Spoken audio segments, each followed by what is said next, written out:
think my axe is stuck. Oh. Oh. Don't try this at home. So much to see, no place I'd rather be. So come along with me, it's life with Kiki. Ding, dang, Duna.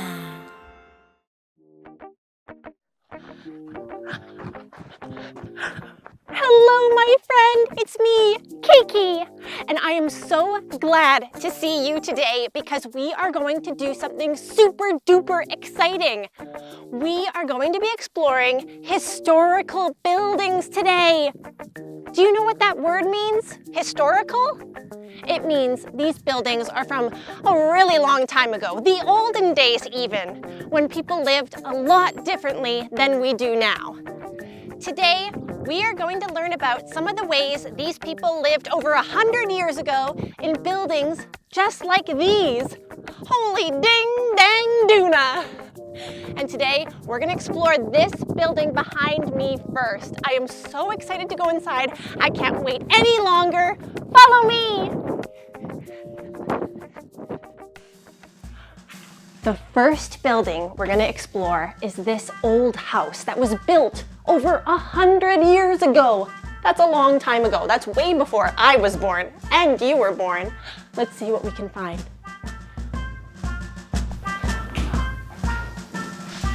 Whoa.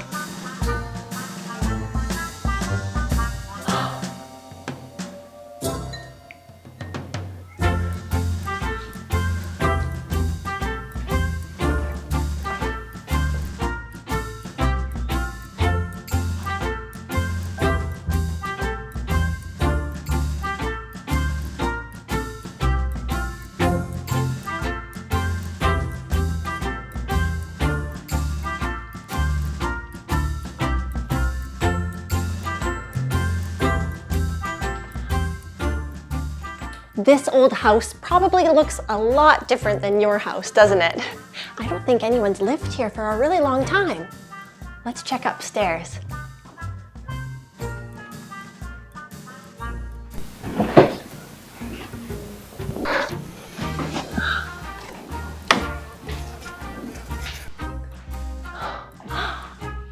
This old house doesn't have plumbing or electricity. So the people that used to live here, if they wanted to use the bathroom, would use an outhouse outside. And if they wanted to read their book at night, they would read by candlelight. I don't know about you, but I definitely have a toilet and a nightlight at my house. Check out this old stove. Over 100 years ago, most homes would have stoves like these, and this is how they would keep their homes warm and how they would cook their food and boil the water for their baths. I wonder what it would be like cooking a grilled cheese on this stove. Rats, the fire's gone out. Do you know what they used to fuel these old stoves? That's right, wood. And where do you think they would get their wood from? From the forest, of course. Over 100 years ago, to get their stoves working, people would venture into the forest and chop down trees for their wood. Let's get our chop on.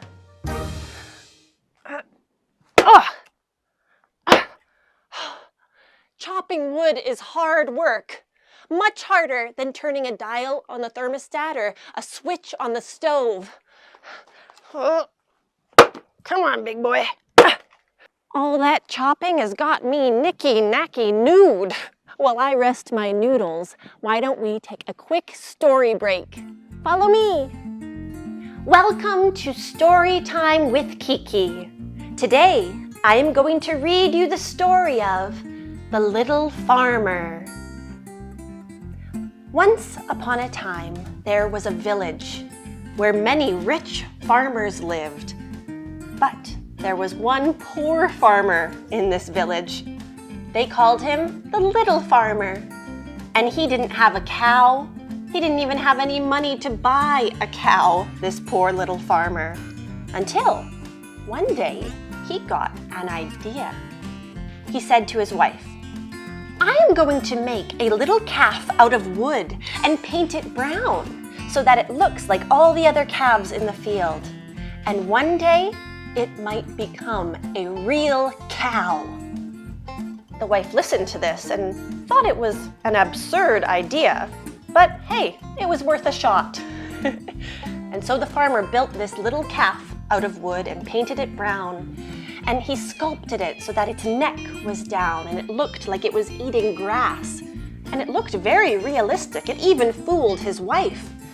And so the next morning, the farmer brought the little calf out to pasture. And it really looked like it was grazing on the grass all day. It even fooled the other farmers. Oh, that calf is sure gonna grow up to be a big plump cow at the rate it's eating, they all said. The little farmer returned home to his wife and they giggled together at their funny little trick. That evening, the little farmer returned to the pasture to bring his little wooden calf home, but it was gone. He couldn't find the calf anywhere. Someone must have stolen it. He returned home to his wife and he was very, very sad that all his hard work was gone. The next day, his wife went to the market to buy a loaf of bread with their last coin.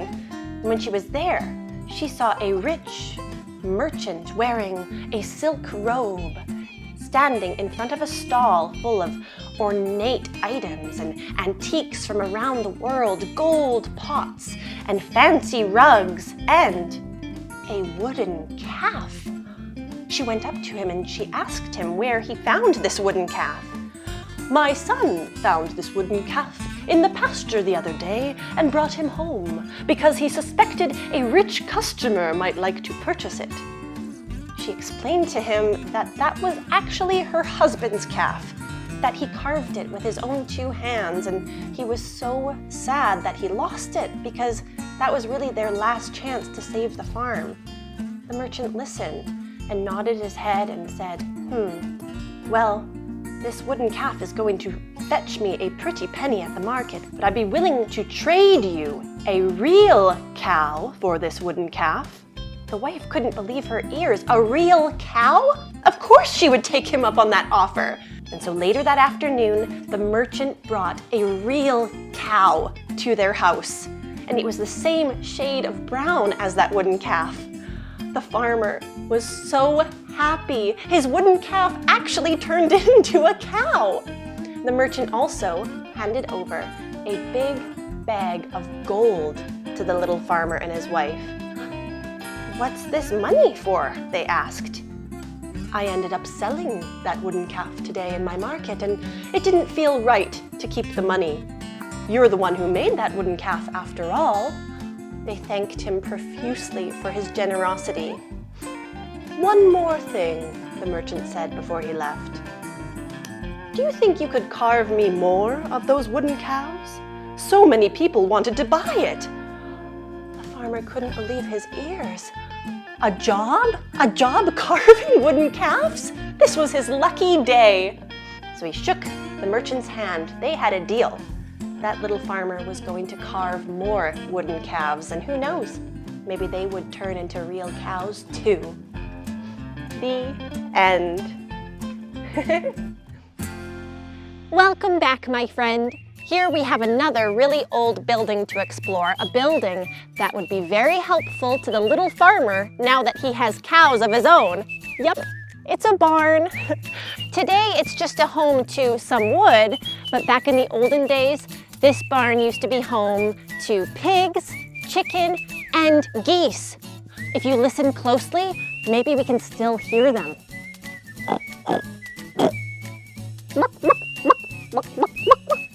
Honk, honk, honk. Did you hear that? These farm animals were so valuable to their way of life.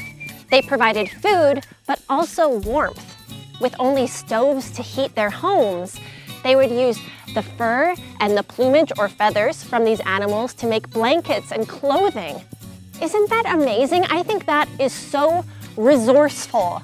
Do you know what that word means? Resourceful? It means that they were able to come up with clever solutions to their problems. If they had a hole in their shoe, they wouldn't go out and buy a new pair of shoes. No. they would fix the hole.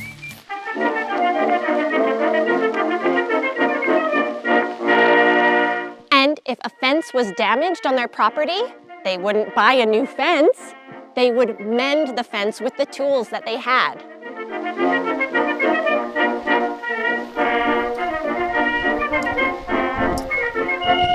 And if they were hungry, they would get creative.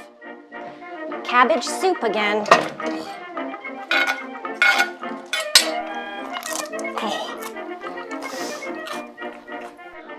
This place is so magical. I really feel like we've stepped back in time today. So many things are fun at the ranch in the sun. Our day has just begun, so come and explore with me. So many things to see, no place I'd rather be. Imagination's key, so come and explore with me. Explore with me, explore with me. So come and explore with me. This old barn's been here so long. These trees have all grown so tall. This grass has stayed through windstorms. It's so amazing to me. These mountains are all so high. I crack a smile every time. There's pretty birds in the sky. It's so amazing to me. Wow, look around. This ranch has been here for so long. Let's explore together. So many things are fun at the ranch in the sun.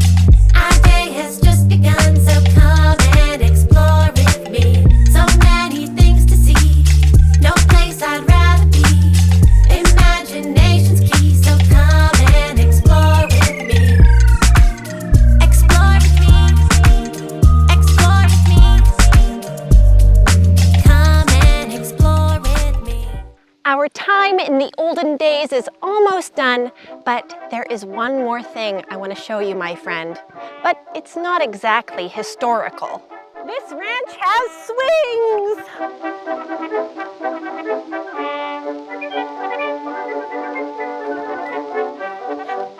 It must have been really hard living back then without all the modern conveniences we have today. But then again, it must have been a lot simpler too. No cell phones, no TVs. What do you think kids did for fun back then? Probably the same things we do today. Reading, dancing, playing outside, climbing to the top of tree houses. Last one there's a stinky egg. Remember this? It's my memory box. It's where I keep all my souvenirs from our adventures together, and every time I look at them, I think of you. Maybe you could make a memory box too. To remember our time in the olden days together, I'm gonna put my little bonnet inside. Well, my friend, that's it for today, but I can't wait to see you again soon. Remember, wherever Kiki goes, you're always invited. Where do you think we'll go next? Explore with me, explore with me, come and explore with me. Ding, dang, Duna.